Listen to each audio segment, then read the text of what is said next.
One day, these words would be attributed to Rome, the capital of the Roman Empire, an empire that would one day dominate nearly the entire known world, from England to India, and become the first superpower in human history. Indeed, due to its geographical position at the time, Rome was the only city capable of ruling the entire Mediterranean, and by extension, the world. Perhaps it was a gift from the gods to the Romans. Within 500 years, it would transform from a small village into a republic, and then into a vast empire. Regardless of where they lived or what race they belonged to, this civilization would turn millions of people into Romans. The greatest secret of this civilization lay in its ability to achieve something that many civilizations before it could not: establishing order and intimidating order. We see this especially in its armies, and of course in the engineering and architectural mastery that defined Roman construction. The founding story of Rome is both familiar and intriguing. What is intriguing is that no historian or academic who has studied this ancient civilization has been able to find definitive evidence of where the Romans originally came from. Perhaps that is why the Romans chose to tell the beginning of Rome through a legend. According to the legend, Romulus and Remus were twin sons of the war god Mars, and a mortal woman descended from Trojan refugees. By order of the king, the twins were placed in a basket and left to die in a river. A she-wolf rescued and nursed them. Later, a shepherd raised the children. When they grew up, Romulus and Remus decided to found a city. However, they disagreed over its location, and Romulus killed his brother Remus, founded Rome, and gave the city his own name. Again, according to the narrative, Romulus himself was a refugee, and he opened Rome to exiles, rebels, criminals, and people rejected by other lands. As a result, Rome quickly became one of the most cosmopolitan and largest cities of the ancient world. This open-door policy was, in a sense, a sign of a tradition that would last for centuries. Anyone, no matter who they were, could become Roman. Whether Romulus truly existed is uncertain, but Rome was ruled as a kingdom for a long time under the 6 kings who followed him, during which Roman culture took shape. Latin, inspired by Greek, Roman numerals, complex infrastructure, architectural and engineering traditions all began to develop during this period. However, Rome's period as a kingdom would end in scandal. Sextus Tarquinius, the son of King Lucius Tarquinius Superbus, raped Lucretia, the daughter of one of Rome's most respected families. Lucretia later took her own life. This caused a massive uprising among the Roman people. The king and his family were exiled. Rome transitioned from a monarchy to a republic, and the Roman Republic began. The Romans had seen early on the dangers of a system that granted unlimited power to a single ruler. Power was therefore shared, and institutions were created to monitor one another. Society was divided into 2 classes: the patricians, the noble and powerful families, and the plebeians, the common people. Initially, the patricians held more influence, but over time the plebeians expanded their rights. Instead of a king, 2 leaders were elected annually to govern together. If one attempted to make a harmful decision, the other could block it. The Senate held significant influence in state affairs. Its members were mostly patricians whose experience guided governance. To protect the interests of the people, tribunes of the plebs were elected. These tribunes could block decisions that harmed the plebeians, effectively giving the people veto power. In extraordinary circumstances, a dictator could be appointed for a maximum of 6 months and was removed once the crisis ended. In short, Rome avoided concentrating power in a single hand. Duties were divided, terms were limited, and a balanced system was created by granting representation to different social groups. But remember, Rome was a city of nobles. Although the people were granted some authority, the rebellious spirit within them would eventually demand equality with the elite.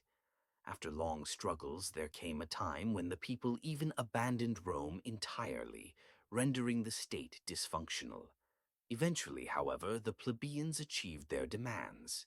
The system came to be known as SPQR, Senatus Populusque Romanus, meaning the Senate and the Roman people. Even today, you can see the SPQR abbreviation on manhole covers, city emblems, and throughout Rome. This is its meaning, the people governing themselves. Yet amid these internal struggles, Rome failed to notice the great blow approaching from the north. Around 390 BCE, the Gauls, spread across Central Europe and the Balkans, marched on Rome under the leadership of Brennus. Rome was shattered. Its armies collapsed, soldiers panicked, and the city, once slowly asserting its strength over it, neighbors suddenly realized its helplessness. Defenses crumbled, roads were breached, and the Gauls entered Rome. The city was looted and burned. People fled. Smoke rose from the streets as the proud Roman houses turned to ash. Less than a century after the Republic was founded, Rome faced the possibility of disappearing overnight. A small group of Romans took refuge on the Capitoline Hill, the most sacred and fortified place in the city, the last stronghold. They were besieged for days. Hunger set in. Despair grew. Rome's survival would be decided on that hill. According to legend, the invasion that would have erased Rome from history was stopped thanks to sacred geese. One night, as the Gauls attempted to climb the hill silently, the guards were asleep. Normally, dogs would have barked, but instead the sacred geese kept in the temple cried out. The Roman soldier Marcus Manlius awoke and led the defense, repelling the invaders. Had it not been for those geese, the Capitoline, and thus Rome, would have fallen. History sometimes offers extraordinary turning points. This crisis became Rome's greatest trauma, after which it would transform into a giant unlike any other civilization before it. Nearly impossible to challenge, Rome rebuilt its structure, especially its army, based on this experience. The following century witnessed Rome's expansion across Italy and its endless wars. Yet, during this expansion, Rome pursued a pragmatic policy. Rather than slaughtering conquered peoples, it made agreements with them. Instead of killing them, Rome handed them Roman-made swords and turned them into Rome's loyal soldiers. Of course, refusal was an option, but the consequences would fall not only on the individual, but on their entire family. This strategy worked. By the 270s BCE, Rome controlled all of Italy. Upon reaching the far south, it encountered a great threat across the sea: Carthage. Inherited from the Phoenicians, Carthage had become a vast power dominating the Mediterranean, and it had its eyes set on Rome. The clash of these two giants marked the beginning of nearly a century of warfare, the Punic Wars. For Rome, this would become its second great trauma. In the First Punic War, the powers were relatively balanced. Carthage dominated the seas, but Rome used its engineering tradition to copy Carthaginian ships and introduced entirely new military strategies. Rome won the First War and seized Sicily, its first step outside Italy. The Second Punic War, however, would give us one of the most extraordinary stories in history. While Rome defended itself with massive forces, the Carthaginian general Hannibal stunned everyone by crossing the Alps with war elephants and appearing in northern Italy. Rome had expected the enemy from the south, yet a mad commander with elephants emerged from the north, capturing cities and advancing toward Rome. At the legendary Battle of Cannae, Hannibal annihilated the Roman army despite being outnumbered. However, after crossing the Alps, enduring years of warfare, and fighting on multiple fronts, Hannibal's army was no longer strong enough. He also knew Rome's resources were virtually limitless. Thus, he did not attack Rome directly, choosing instead to weaken it by attacking its allies. This would prove to be a fatal mistake. Rome was not only stronger, it was far more paranoid. It would not rest until Carthage was utterly destroyed. At this time, a young commander named Publius Cornelius Scipio took control. Using Hannibal's own tactics, he planned to destroy Carthage on its home soil. Senator Cato famously ended his speeches with the words, Carthago delenda est, Carthage must be destroyed.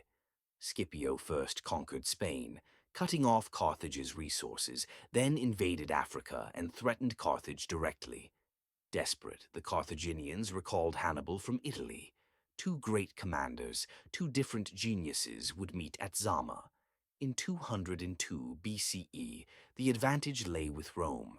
A fresher army, superior cavalry, and greater resources. Hannibal was defeated. He survived the battle, but the peak of his career ended there. In a way, Hannibal may have been the enemy that made Rome what it became. Rome was now the sole master of the Mediterranean. Soon it turned its gaze eastward. Alexander the Great's vast empire had collapsed, but the cultural and material wealth it left behind was legendary.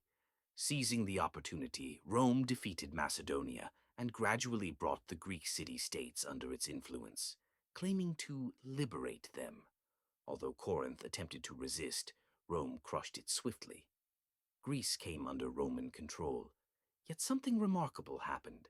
While the Greeks could not resist militarily, they resisted culturally. Their ancient language, art, literature, philosophy, and education captivated Rome's elite. Cicero famously said, Greece was conquered by arms, but conquered Rome through culture. This cultural transformation would also prepare the end of the Roman Republic. Greek culture and the wealth of Anatolia dazzled the elite. Slaves poured into Rome. The local population lost its dominance, and the rights once gained through struggle began to disappear.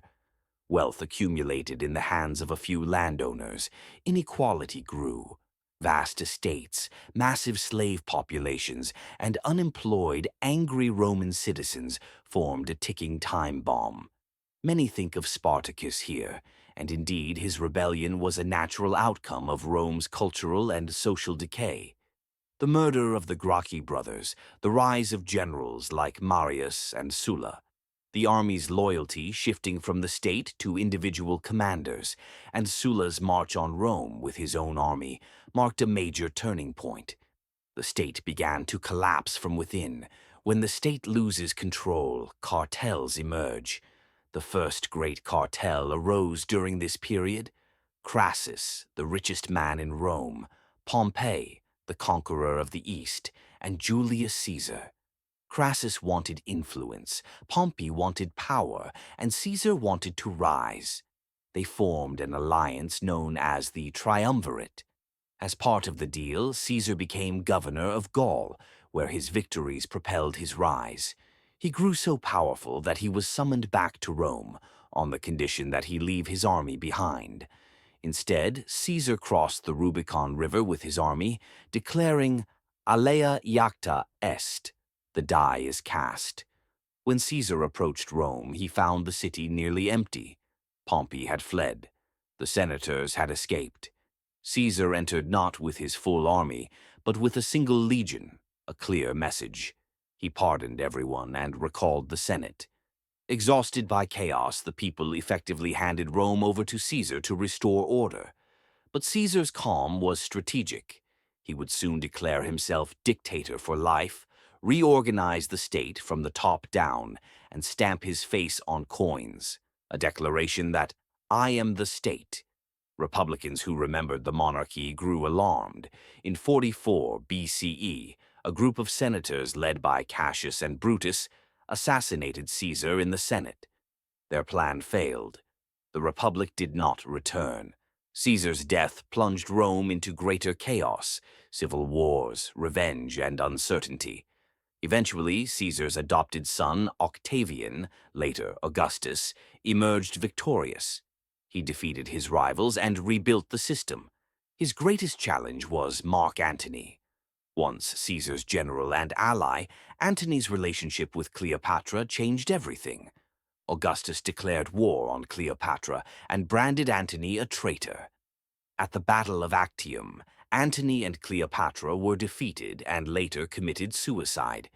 Augustus became Rome's sole ruler. Rome transitioned from a constitutional republic into an autocratic empire.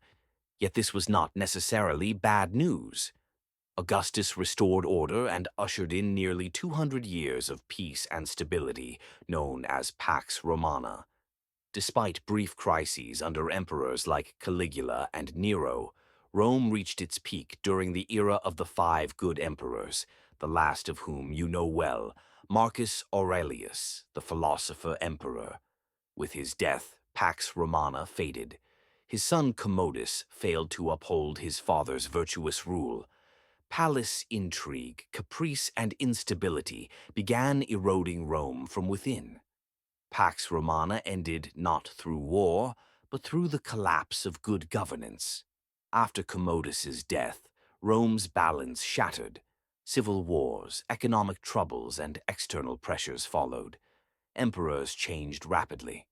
The army became not the protector of the state, but its ruler.